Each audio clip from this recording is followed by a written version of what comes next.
Je donne la parole à Madame la présidente Panot pour la France insoumise.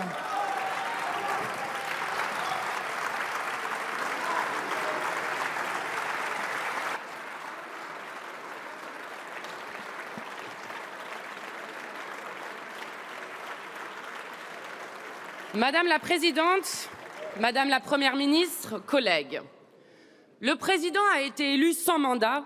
Voici venue sa Première ministre sans confiance. Ce mercredi 6 juillet est une date à marquer d'une pierre noire pour la démocratie.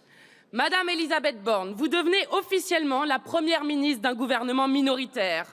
Vous êtes bel et bien chargée de conduire la politique de la nation par le seul fait du prince. Vous ne devez votre place qu'à un président de la République, lui-même élu par défaut.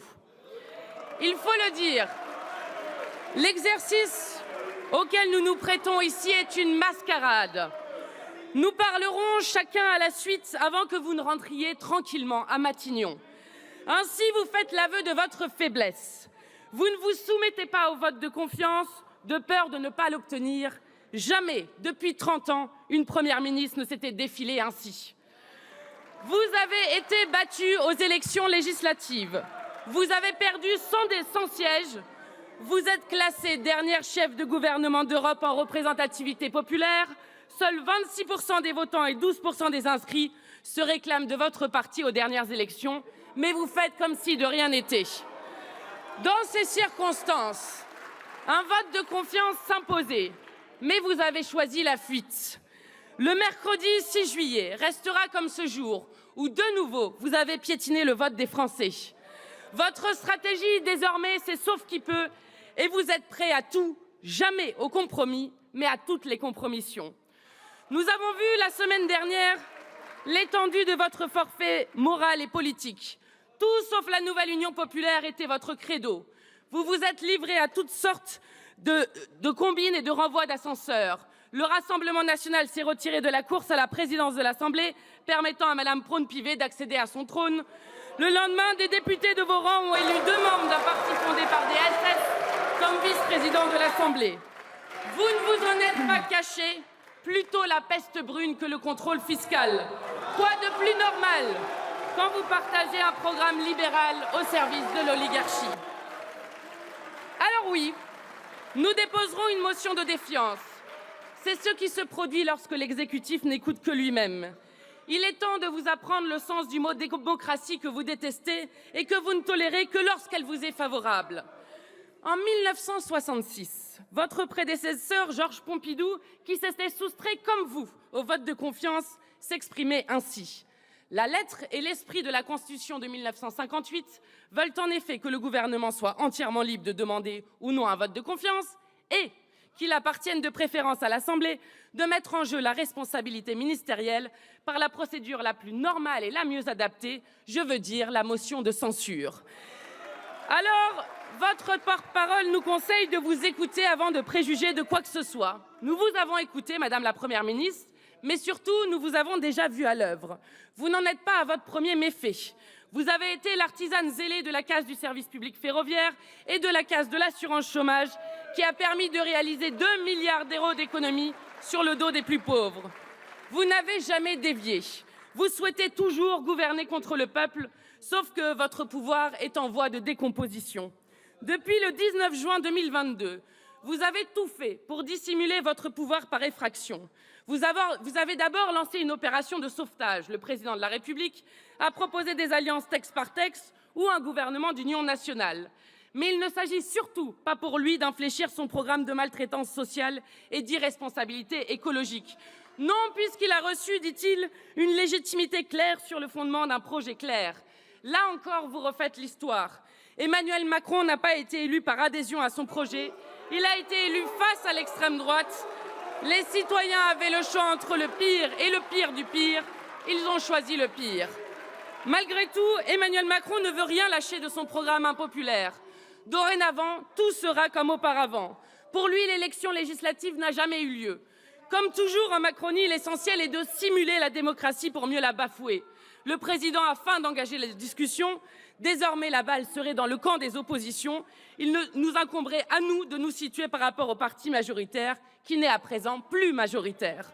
En d'autres termes, Soit nous avalisons la guerre sociale, la retraite à 65 ans et le conditionnement du RSA au travail gratuit, soit nous sommes une minorité de blocage. Soit nous sommes de votre côté, c'est-à-dire contre le peuple, soit nous sommes pour l'intérêt général, donc pour vous, hors du champ républicain. Votre ministre de l'Intérieur nous désigne comme des ennemis. Là encore, vous avez en horreur tout ce qui s'apparente à une opposition démocratique et fait vivre l'alternative dans ce pays. Ce sera donc vous le déluge, dites-vous. Nous disons que quand c'est vous, c'est le chaos. Nous savons que pour vous, depuis si longtemps, la Terre ne tournait pas autour du Soleil, mais autour de Jupiter. En vérité, la Macronie peine à faire le deuil des 5 années passées. Elle traîne une nostalgie enfantine. Les Playmobil lui manquent. Qu'il était doux ce temps où 300 députés appuyaient de concert sur un bouton sans prendre le temps de lire les textes. Le pouvoir est désormais en disgrâce, impropre à la démocratie. Alors la Macronie se replie sur elle-même, elle grogne, elle boude. Ses pulsions d'éviction du champ républicain lui reprennent. Le sectarisme revient au galop. Hors de question de signer la proposition de loi constitutionnelle de la NUPES visant à protéger le droit à l'avortement. Le pouvoir minoritaire fera sa propre proposition, même si elle n'est inscrite nulle part à l'ordre du jour de cette session. Peut-être parce que vous avez préféré mettre ce texte au placard pour acheter la complaisance du Rassemblement national. Il va falloir vous y faire. Vous n'êtes plus le centre de gravité politique. Vous êtes battus. Après tout, pourquoi nous ferions-vous confiance? Madame Borne, il faut le dire, vous êtes une rescapée. Vous êtes la première ministre la moins bien élue de la Ve République. Vous avez maintenu un gouvernement à trous et à sursis. 3 de vos ministres ont été défaits aux législatives. La ministre des Outre-mer a tenu 36 jours avant de prendre la fuite. Que dire du ministre accusé de plusieurs viols, maintenu en poste jusqu'à lundi, ou de celle visée pour des viols gynécologiques, toujours en fonction à ce jour? Le camouflet électoral des législatives porte votre nom, mais vous voilà toujours là. À un gouvernement chaotique en succède un autre. Vous promouvez les amis qu'il vous reste. Rares sont ceux qui veulent monter à bord du Titanic. Alors l'équipe des volontaires ressemble à s'y méprendre à un fond de tiroir. Dans ce gouvernement darmanisé, on croise des hommes essentiellement, 11 hommes ministres contre 5 femmes. En revanche, un homme secrétaire d'État contre 9 femmes. Renaissance a par ailleurs ressuscité la manif pour tous. Le ministère de la Jeunesse est sous la tutelle du ministère des Armées. Les Outre-mer dépendent de l'Intérieur, peut-être comme récompense de l'envoi du GIGN et du RAID en Guadeloupe. La planification écologique a disparu au profit d'un ministère piloté par un novice. Votre nouveau monde est une machine à remonter le temps.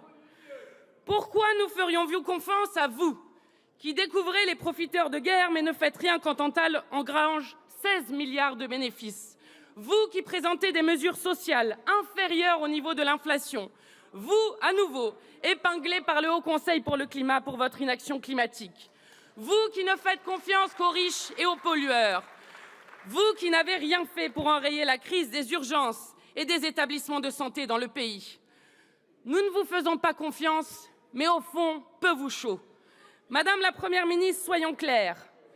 Croyez-vous que notre modèle de production et de consommation doivent bifurquer pour lutter contre le dérèglement climatique? Nous, oui, vous, non. Croyez-vous que le marché et les incantations soient en incapacité de régler tous les problèmes? Nous, oui, vous, non. Trouvez-vous indigne que 10 millions de personnes vivent sous le seuil de pauvreté, quand 5 milliardaires possèdent autant que 27 millions de Français? Nous, oui, vous, non. Que cela vous plaise ou non, il va falloir vous y habituer. Cela s'appelle la démocratie. Madame la Première ministre, il faudra vous soumettre ou vous démettre. Nous ne croyons pas une seule seconde à une Macronie qui retrouve la raison. Vous avez présenté votre feuille de route, celle du dépôt de bilan de M. Emmanuel Macron. Voici la nôtre de feuille de route. Cette semaine, nous avons présenté notre 2e proposition de loi commune à la nouvelle Union populaire écologique et sociale. SMIC à 1 500 € net.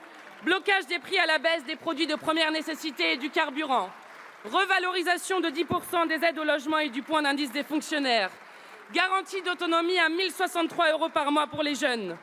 Augmentation de l'allocation de rentrée scolaire. Déconjugalisation de l'allocation adulte handicapé. Gel des loyers. Voilà des mesures qui seraient de nature à débloquer le pays. Car la minorité de blocage à la vie digne, à la redistribution des richesses, à la sauvegarde de nos écosystèmes, c'est vous.